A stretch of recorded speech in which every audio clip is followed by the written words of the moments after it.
The day my mother told me I was no longer her daughter, I believed I had lost my family forever.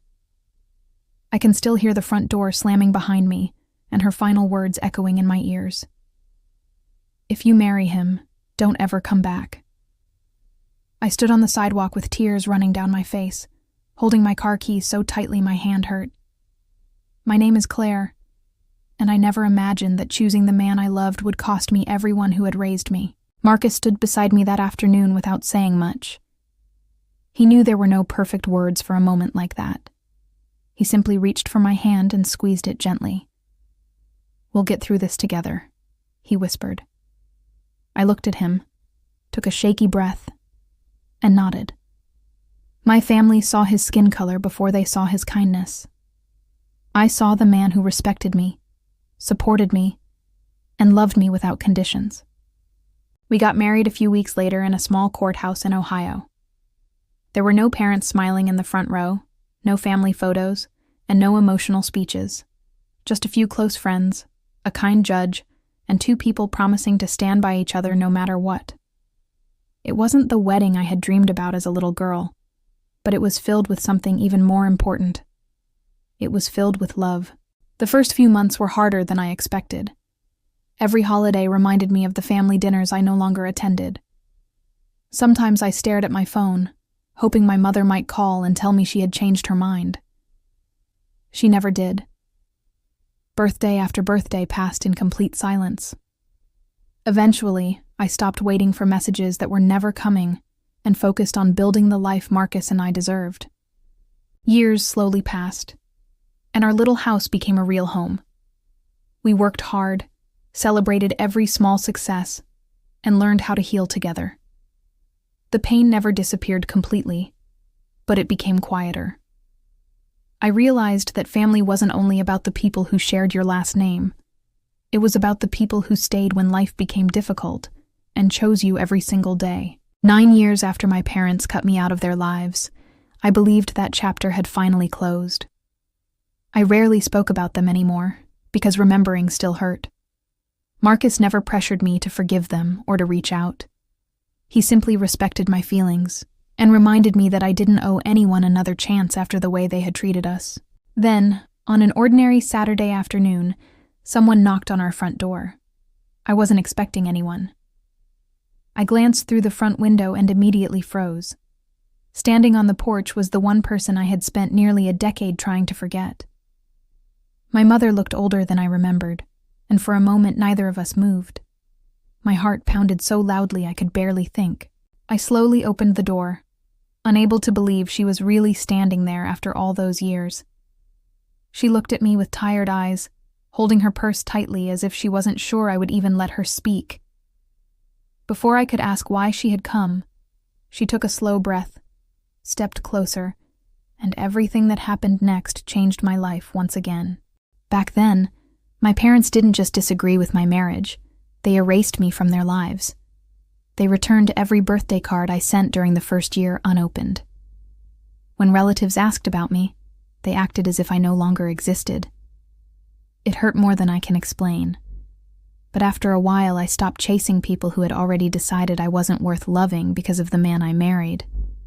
Marcus never let bitterness take over our home.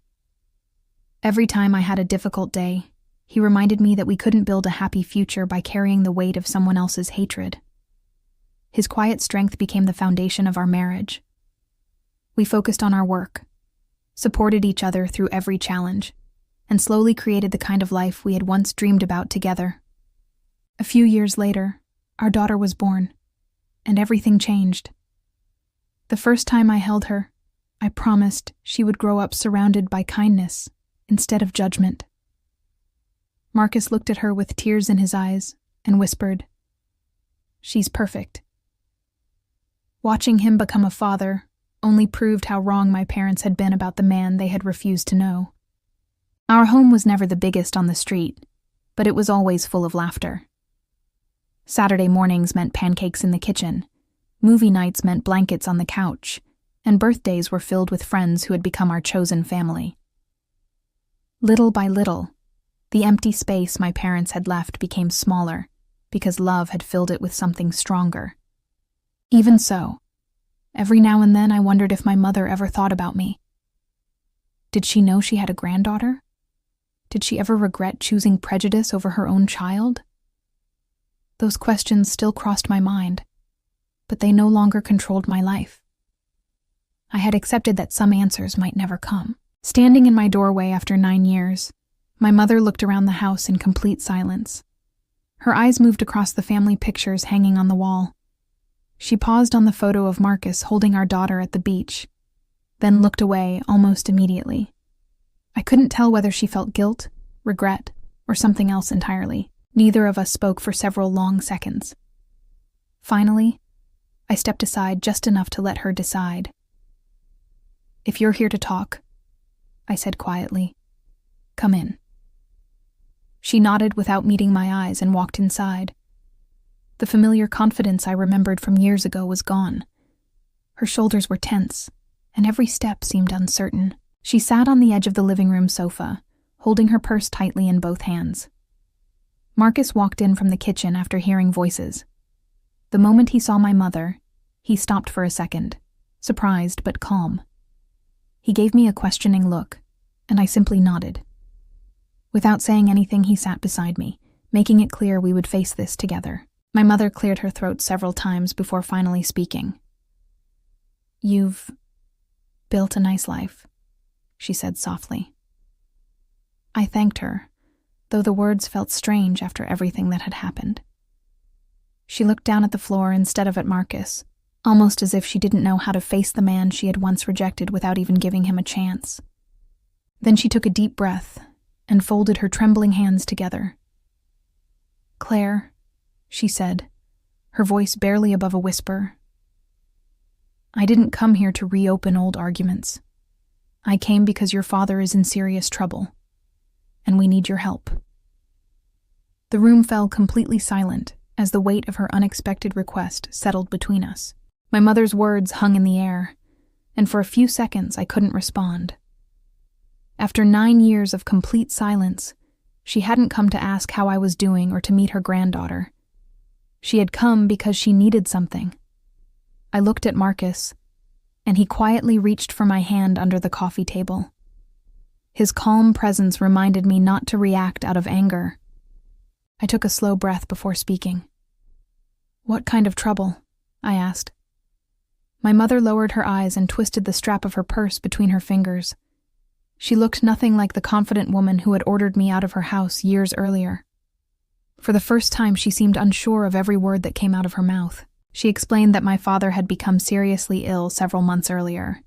Medical treatments, combined with a series of failed business investments, had left my parents buried under debt. Bills kept arriving faster than they could pay them. Their savings had disappeared, and they were running out of options. Listening to her, I felt sympathy, but I also remembered every cruel word they had spoken. "I know what you're thinking," my mother said quietly. "You have every reason to turn me away." I stayed silent because she was right. Part of me wanted to ask why they hadn't thought about me when they slammed the door in my face.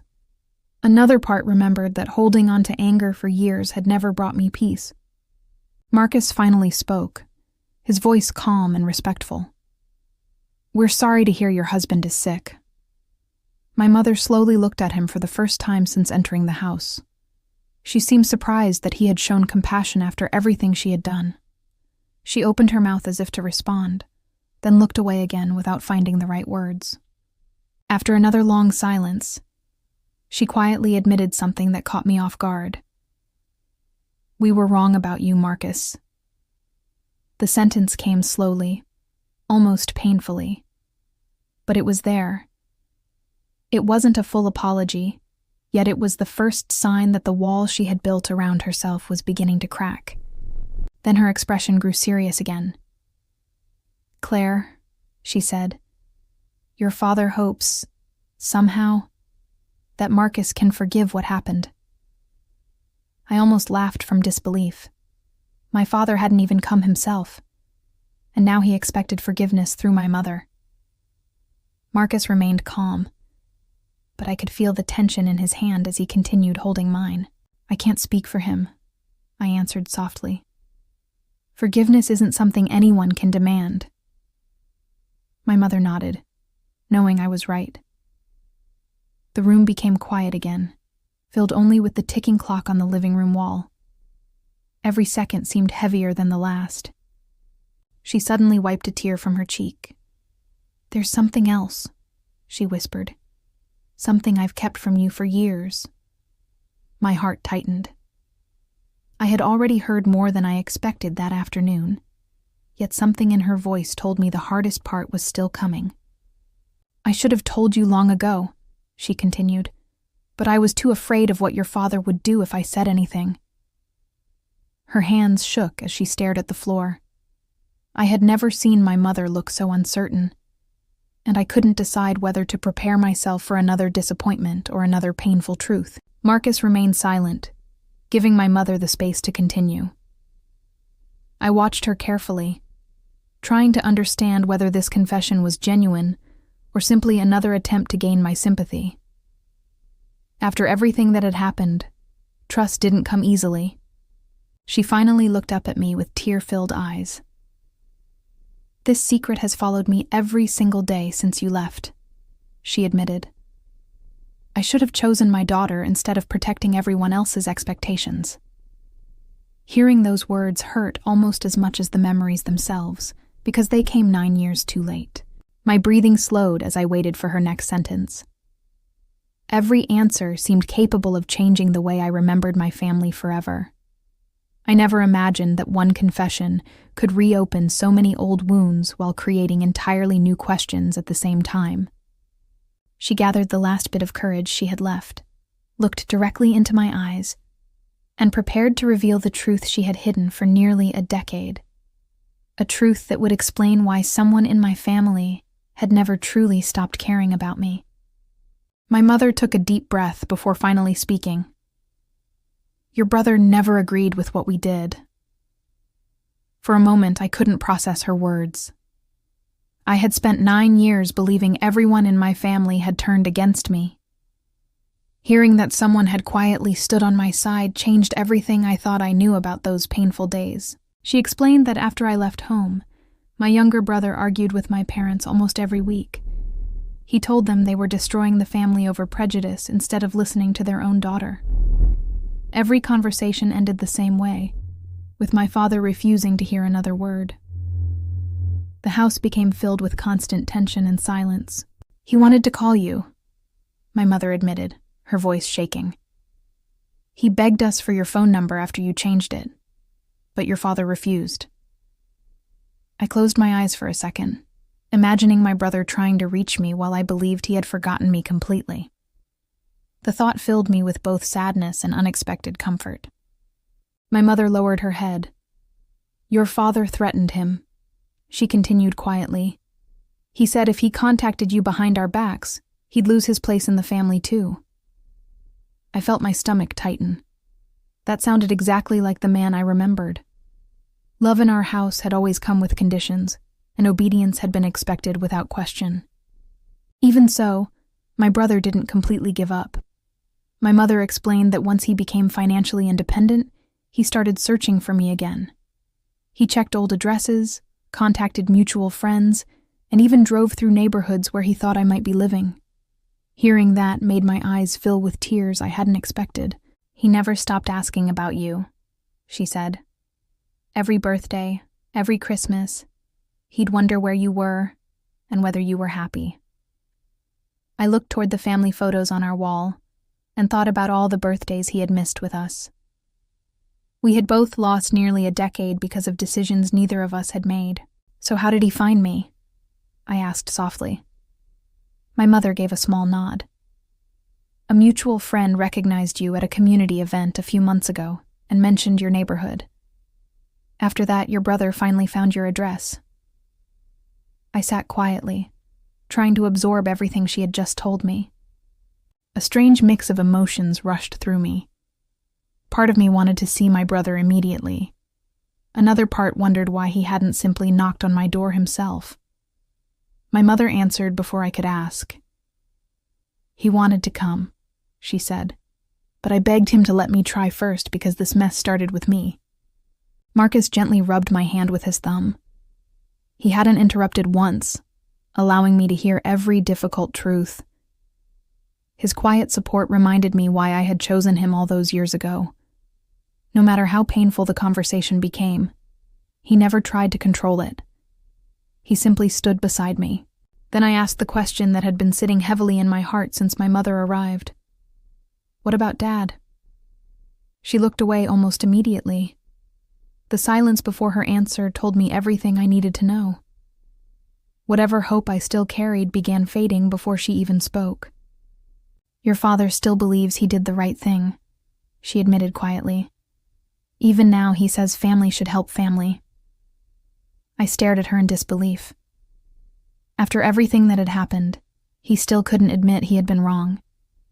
He wanted my support without offering even the smallest apology. Marcus remained calm, but I could see disappointment in his eyes. Neither of us had expected miracles, yet hearing that my father hadn't changed hurt more than I wanted to admit.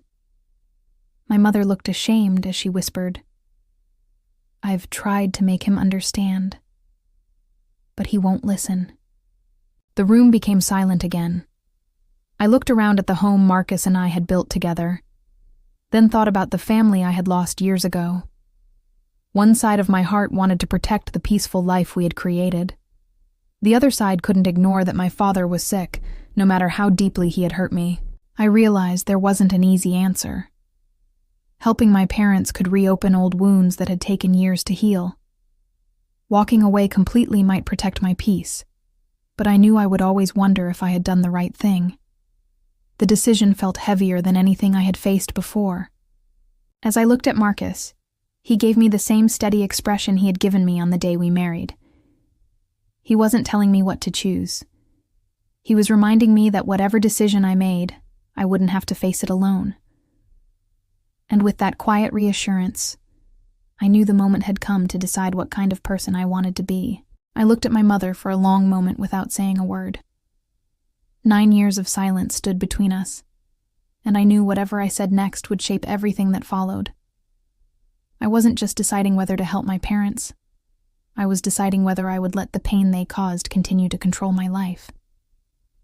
Marcus gently squeezed my hand, reminding me that I didn't have to carry the weight of this moment alone. I finally took a slow breath. "I'm choosing peace," I said quietly. "But peace doesn't mean pretending nothing happened." My mother's eyes filled with tears before I even finished speaking. She nodded slowly, knowing exactly what I meant. I wasn't closing the door on her, but I wasn't opening it without conditions either. Some wounds needed honesty before they could begin to heal. "There has to be accountability," I continued. "If we're going to move forward, you need to accept what you and Dad did to us." My mother lowered her head and wiped away a tear. "You're right," she whispered. "I chose fear over my own daughter. I let prejudice destroy my family, and I've regretted it every day since." For the first time, her apology sounded complete. Then she turned toward Marcus. Her voice shook as she spoke. "Marcus, I judged you because of the color of your skin instead of your character. You never gave me a reason to treat you that way. I'm truly sorry." Marcus remained quiet for a moment before answering. "I appreciate you saying that. I can't change the past, but I hope we can make better choices from this point forward." Hearing those words lifted some of the tension that had filled the room since my mother arrived. No one was pretending the past hadn't happened. We were simply facing it honestly for the first time. I looked at Marcus with gratitude. Even after everything my family had done, he still responded with kindness instead of bitterness. That strength was one of the reasons I had fallen in love with him. I explained the decision Marcus and I had already reached without speaking aloud. "We'll help with Dad's medical bills," I said. "Not because he asked for it and not because he believes he's entitled to it. We'll help because no one should suffer when we have the ability to make a difference." My mother covered her mouth as tears rolled down her face. "But understand this," I added firmly. "Helping doesn't erase what happened. Trust isn't something that returns overnight." My mother nodded again. "I know," she replied. "I don't expect forgiveness to come quickly. I'm grateful you even gave me the chance to stand inside your home today."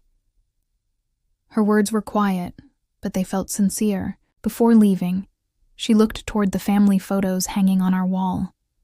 She smiled through tears at the picture of our daughter playing in the backyard. "I hope one day she'll know me," she said softly. I answered honestly, "That's possible, but only if respect comes first. She'll grow up knowing love, not the prejudice that separated us." My mother promised that would never happen again. A few days later, I finally met my younger brother after all those lost years. The moment we saw each other, neither of us cared about finding perfect words. We simply hugged each other tightly. He apologized for not reaching me sooner, but I shook my head. "You never stopped trying," I told him. "That matters more than you know." It felt like recovering a piece of my life I believed had disappeared forever. Not long afterward, I visited my father.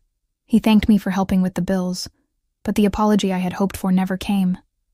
Instead, he quietly repeated, "Family should help family." I looked at him calmly before replying, "You're right. Family should help family, and that's why losing mine hurt so much."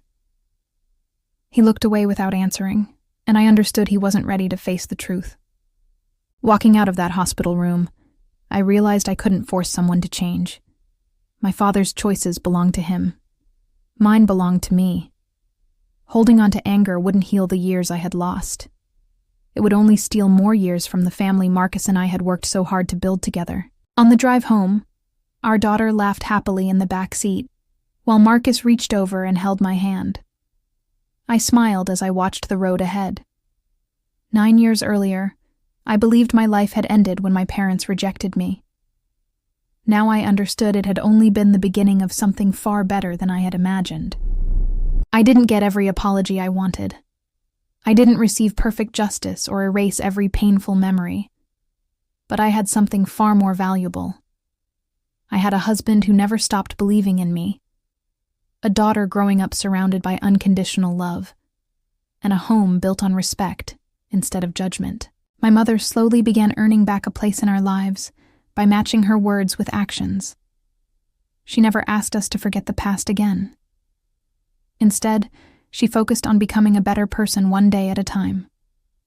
Watching that change reminded me that real regret isn't shown through promises. It's shown through consistent choices. As I closed the front door that evening, I realized revenge had never been what I truly wanted. What I wanted was peace, honesty, and a family built on love instead of hate. Marcus smiled at me, and I smiled back, knowing I had chosen forgiveness without surrendering my self-respect. In the end, that became the greatest victory of all. The first few weeks after my mother visited felt strangely quiet. I kept expecting something to go wrong, but instead, she gave us space. She didn't call every day or show up without warning. She respected the boundaries Marcus and I had carefully explained. That simple act meant more to me than she probably realized, because trust had to be rebuilt one small step at a time. Every Sunday evening, my mother would call to ask if it was a good time to talk. If I was busy, she never complained. She simply said, "Whenever you're ready." Years earlier, she expected everyone to accept her decisions without question. Now she listened more than she spoke, and I noticed the difference with every conversation we had. Marcus watched everything carefully, but never judged her too quickly. One evening after the call ended, I asked him what he thought. He smiled gently and said, "People can't change the past, but they can choose what they do tomorrow." His words stayed with me because they reminded me that real change wasn't measured by promises. It was measured by consistent actions. A few weekends later, we invited my mother over for coffee. Before coming, she even asked if there was anything she could bring. It seemed like a small question, but it showed respect for our home. When she arrived, she greeted Marcus with a warm smile and thanked him for welcoming her. The awkwardness between them hadn't disappeared, but it was slowly becoming easier to breathe. Our daughter was naturally curious about the visitor she hadn't known before.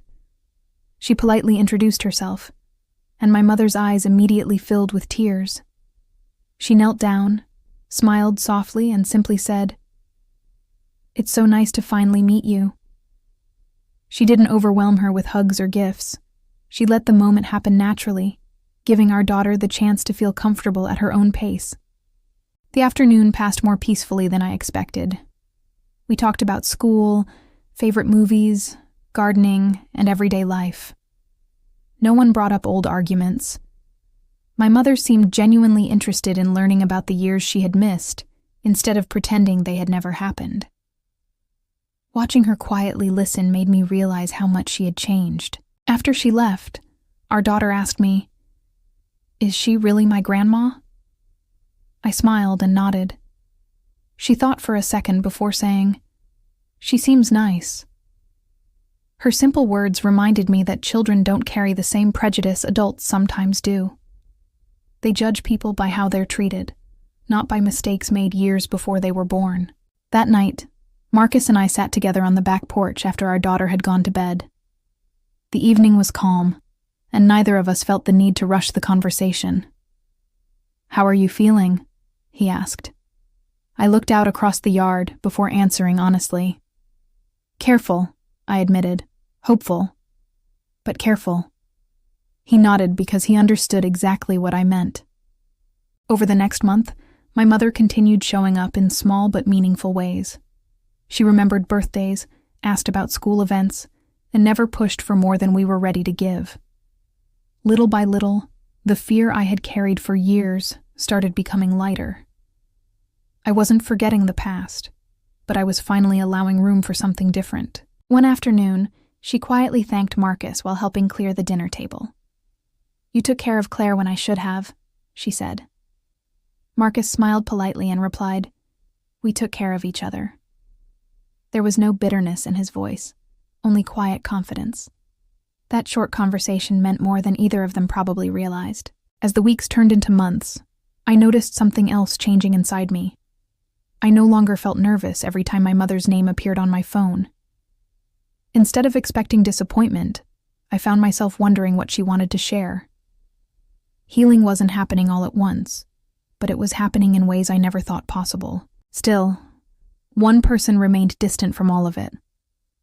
My father hadn't called. He hadn't written a letter. He hadn't asked to meet his granddaughter or spoken to Marcus.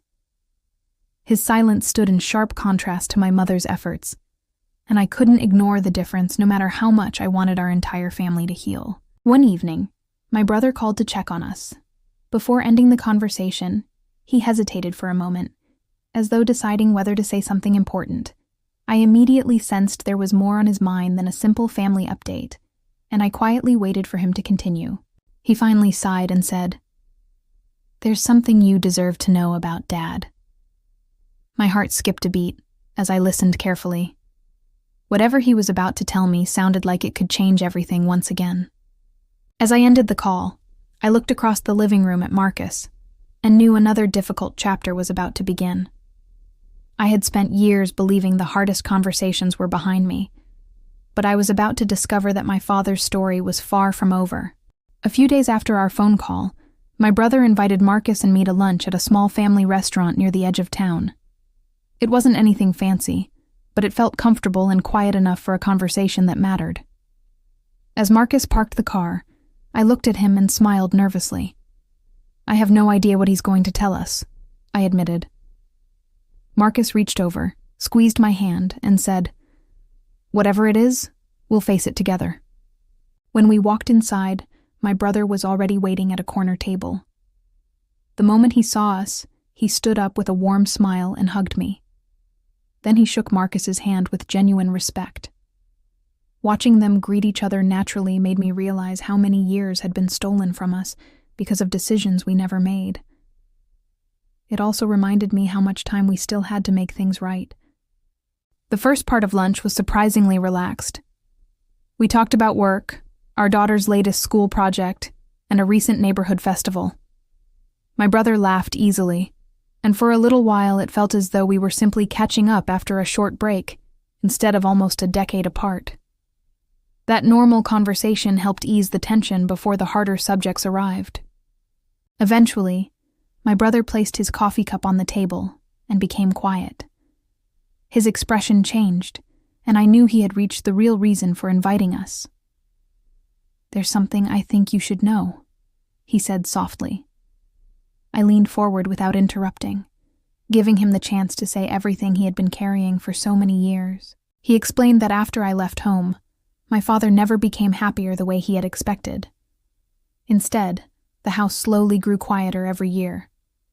Family gatherings became smaller because relatives grew tired of constant arguments and harsh opinions. Some stopped visiting altogether. Others chose to keep their distance. The home that once felt busy eventually became almost empty. "I think Dad believed everyone would agree with him forever," my brother said, "but people got tired of the anger." Hearing that brought mixed emotions. I never wished loneliness on my parents, but I also couldn't ignore the consequences of the choices they had made. Their world had become smaller because they kept pushing people away. My brother looked directly at Marcus before continuing. "The hardest part is that Dad never admitted the real reason everyone started leaving. He blamed work, bad luck, even changing times. He never admitted that his own pride had become the biggest problem." Marcus quietly nodded, without saying anything. He understood that some lessons arrive much later than people expect. As I listened, I realized something important. For years, I had imagined karma as some dramatic moment where the people who hurt me finally suffered the same pain they caused. Instead, it had happened slowly and naturally. Every decision my father made had quietly shaped the life he was living now. No revenge could have taught that lesson better than time itself. My brother sighed before taking another sip of coffee. "Mom started changing after Dad got sick," he explained. "She finally had time to think about everything that happened. But Dad, he's only recently begun asking questions about you." That sentence caught my attention immediately.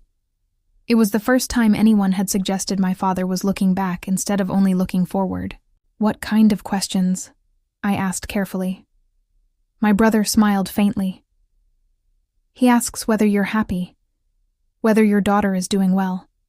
Sometimes he stares at old family pictures for a long time without saying anything." I didn't know how to react. Part of me wanted to believe those questions meant something. Another part reminded me to be careful with hope. Marcus gently rested his hand on my shoulder. He could tell my emotions were pulling in different directions. I looked down at my plate for a moment, trying to sort through everything I had just heard. It wasn't easy accepting that someone who had once refused to speak my name might finally be questioning his own choices. Then my brother lowered his voice. "A few days ago, Dad surprised all of us." I looked up immediately. "He asked if anyone had spoken to you recently." My brother paused before adding, "Then he asked if you might be willing to visit him." My heart began beating faster. I never imagined those words would come from my father. I sat quietly, staring out the restaurant window while traffic moved past outside. I had dreamed about this moment years ago, but now that it was finally here, nothing felt simple. Meeting him could bring healing, or it could reopen wounds that had barely begun to close. There was no way to know until I made a choice. My brother reached across the table and gently touched my arm. "I'm not trying to pressure you," he said sincerely. "If you decide not to go, I'll understand. After everything that's happened, nobody has the right to tell you what to do." His honesty made the decision feel even heavier, because it reminded me that the choice truly belonged to me. Marcus looked at me with the same calm expression he had worn since the day we married. He didn't tell me what I should do. He simply trusted me to decide when I was ready. Knowing he believed in me gave me more confidence than any advice ever could.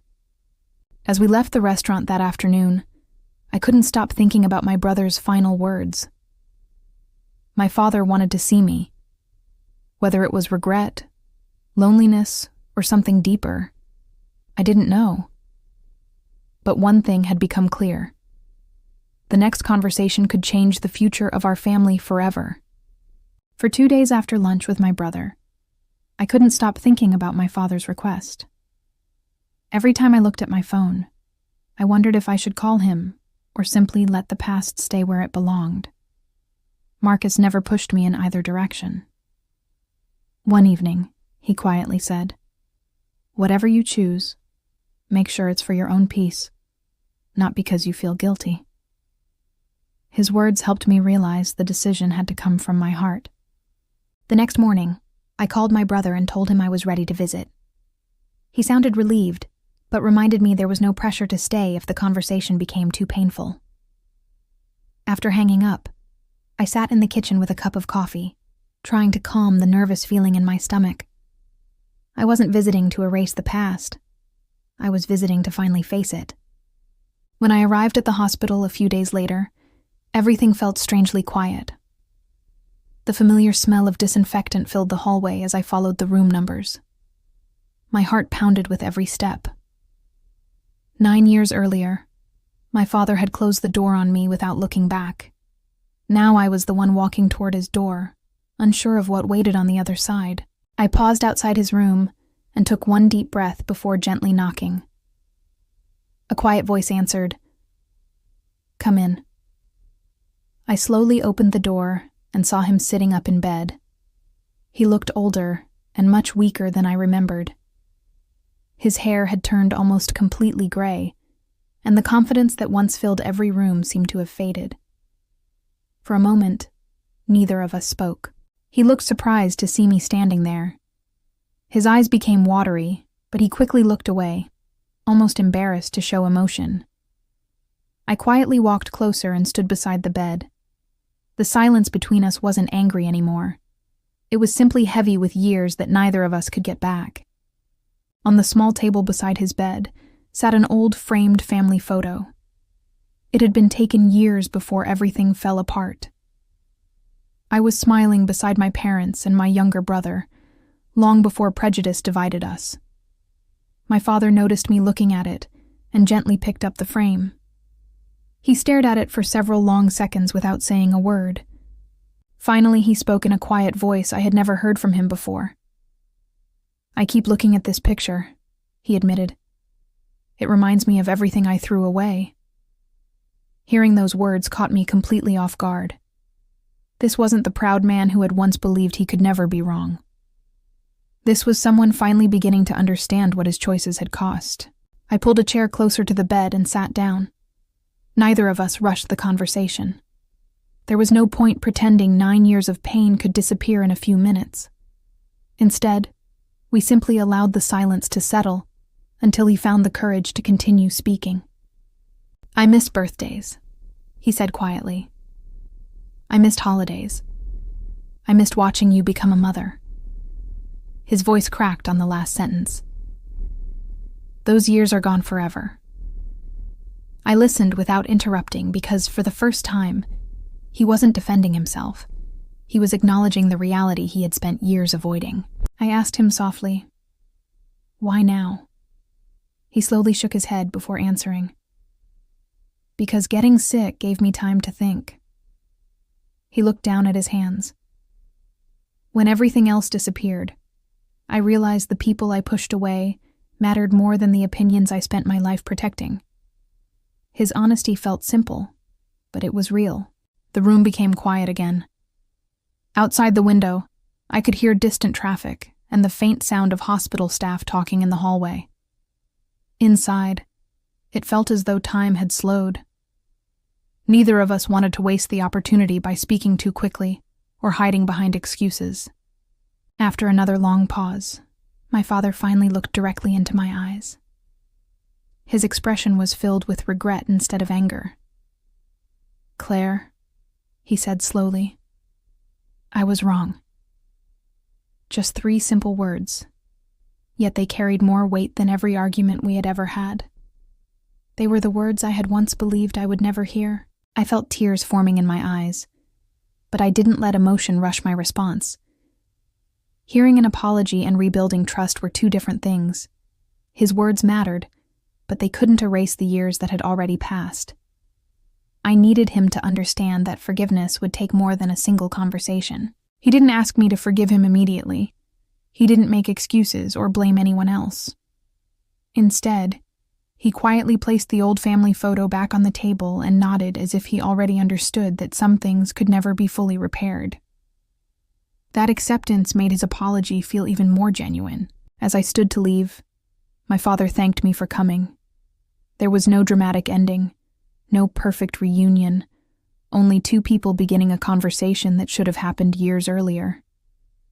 Walking toward the door, I realized this wasn't the end of our story. It was simply the first honest step toward whatever came next. I stood beside the hospital room door for a moment after hearing my father's apology. Part of me had imagined this conversation for years, but now that it had finally happened, I realized there was still so much left unsaid. 3 words could open the door to healing, but they couldn't erase nearly a decade of painful memories. I turned back toward him, knowing honesty was the only way either of us could move forward. I slowly returned to the chair beside his bed and looked him in the eyes. "Thank you for saying that," I told him quietly. "Those words matter to me. But I need you to understand something." He nodded without interrupting. The man who had once insisted on having the final word now simply listened, and that alone showed me he had changed more than I expected. "I can forgive you," I continued. "But forgiveness doesn't erase consequences. It doesn't give us back the birthdays, holidays, or family moments we lost." My father lowered his head. He didn't argue or try to explain himself. Instead, he quietly whispered, "I know." His voice carried the weight of someone finally accepting the cost of his own decisions. For a long moment, neither of us spoke. The silence wasn't uncomfortable anymore. It felt honest. We both understood that rebuilding a relationship couldn't happen in one afternoon. Trust had to grow the same way it had been broken, slowly, through choices made over time. There were no shortcuts left. My father looked out the hospital window before speaking again. "I don't expect everything to be fixed," he admitted. "I just hope you'll give me a chance to prove I'm not the same man anymore." I appreciated that he wasn't asking for immediate forgiveness. He was asking for an opportunity to earn it, and there was an important difference between the two. I thought about Marcus waiting at home, and about our daughter, who had grown up surrounded by love instead of judgment. Protecting that peaceful life would always come first. No matter how much my father had changed, I couldn't allow old patterns to return. My responsibility was to the family Marcus and I had built together. "I have to be honest with you," I said gently. "Marcus and our daughter come first in every decision I make. If we're going to rebuild anything, it has to happen with complete respect for them." My father immediately nodded. "They should come first," he replied. "I spent too many years refusing to see the good man Marcus really is." Hearing him acknowledge Marcus without hesitation meant more than I expected. Years earlier, he couldn't even say my husband's name without anger. Now he spoke about him with quiet respect. It wasn't a dramatic moment, but it showed that real change often appears in small conversations instead of grand speeches. After another pause, my father looked at me carefully. "Do you think—" He stopped for a second before trying again. "Do you think I could someday meet my granddaughter?" His voice was hopeful but cautious, almost as though he already expected me to say no. I took a slow breath before answering. "I won't promise a date," I said honestly. "That decision depends on what happens from here. She deserves people in her life who treat everyone with kindness and respect. If you continue showing the change you've shown today, then maybe that day will come." He quietly accepted my answer without complaining. "I understand," he replied. "I don't want her to remember me for who I used to be." That sentence stayed with me because it sounded sincere. For the first time, my father wasn't asking for something he believed he deserved. He was asking for the chance to become someone worthy of it. Before I stood up, he reached into the drawer beside his bed and carefully pulled out the old family photo. He looked at it one last time before handing it to me. "Keep this," he said softly. You should have had it years ago. I accepted the picture carefully, feeling emotions I couldn't fully describe. As I walked toward the door, my father thanked me again for coming. There were no dramatic hugs or promises that everything would suddenly become perfect. We both knew life didn't work that way. Some damage takes years to repair, and some scars never completely disappear. But honesty had finally replaced denial. I stepped into the hallway and took a deep breath. My phone buzzed with a message from Marcus, asking if I was doing okay. I smiled and replied, I'm on my way home. Just seeing his message reminded me that no matter what happened with my parents, I already had the family I had always dreamed of. Walking through the hospital parking lot, I realized forgiveness wasn't a single moment. It was a series of choices made over time. My father had taken his first real step, but the future would depend on whether his actions continued matching his words. Only time could answer that question. As I started the car and drove away, I felt something I hadn't experienced in years. The anger that had once followed me everywhere was finally beginning to fade. The road ahead was still uncertain, but for the first time, I believed it might lead somewhere better. Several months passed after my visit to the hospital, and life settled into a new rhythm. Nothing changed overnight, but that was exactly what made it feel real. Every step forward happened because someone chose honesty over pride. The conversations became easier, the silence became less painful, and for the first time in years, I felt like the future wasn't controlled by the past. My mother continued proving that her apology wasn't just words. She never pressured us for forgiveness or expected instant trust.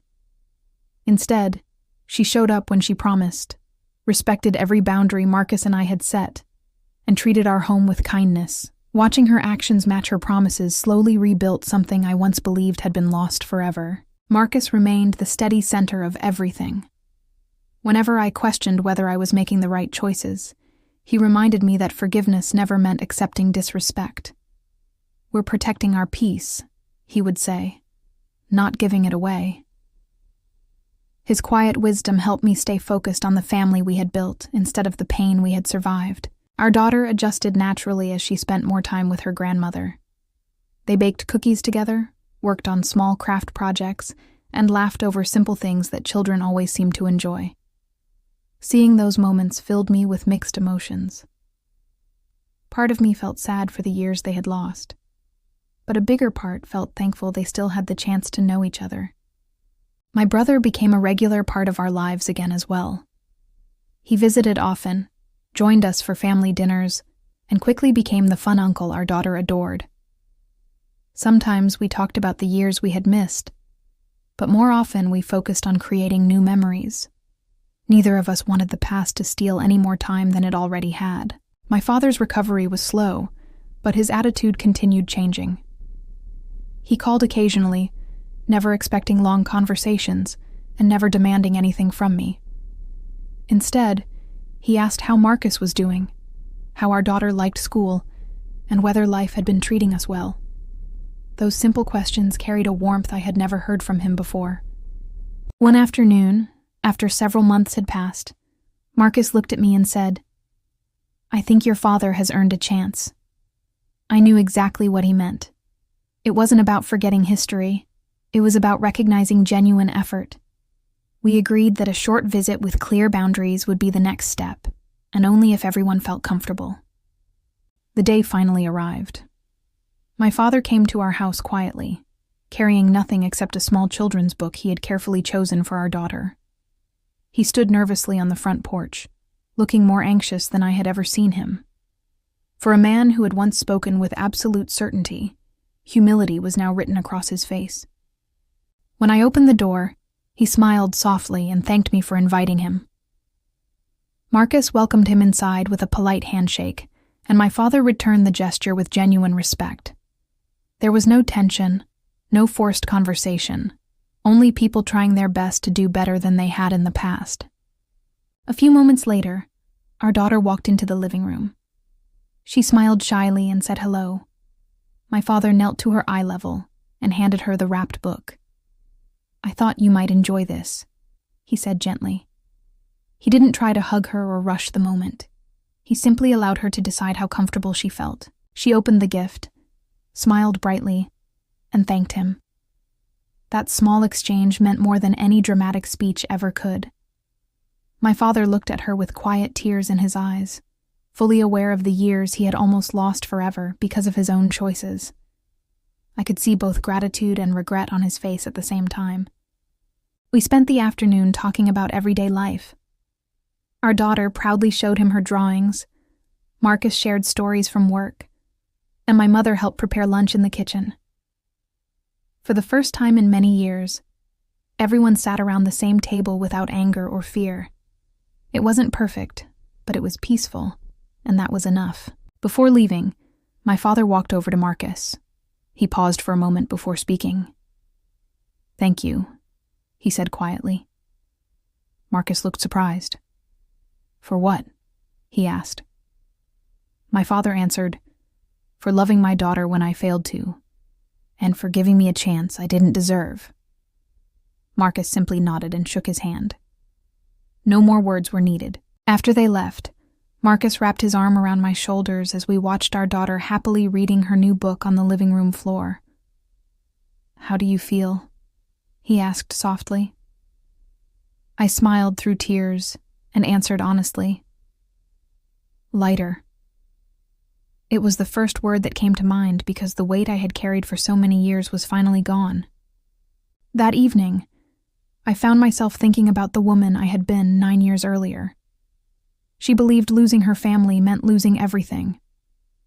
She couldn't have imagined that one decision made out of love would eventually lead to a stronger, healthier family than she had ever known before. Looking back, I realized my parents hadn't truly lost me the day I married Marcus. They lost me the day they allowed prejudice to become more important than their own daughter. The years that followed taught them a painful lesson. No argument ever could. Love cannot survive where judgment is allowed to grow unchecked. The greatest surprise was discovering that karma didn't arrive through revenge. No dramatic punishment ever satisfied my heart. Instead, life quietly showed everyone the consequences of their own choices. My parents experienced loneliness because they pushed people away. I found happiness because I chose love instead of resentment. Marcus often says that a person's character is revealed when they have every reason to hate, but still choose kindness.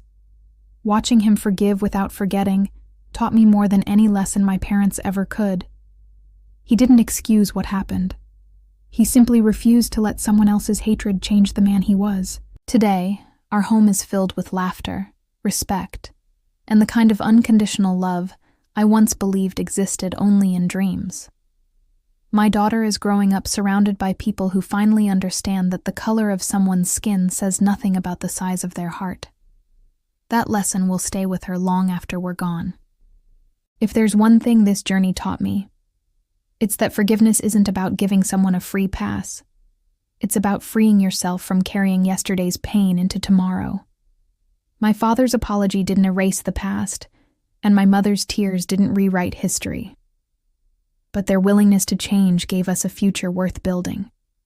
I lost the family I was born into because they chose hate, but in the end, I gained a family built on love, respect, honesty, and second chances.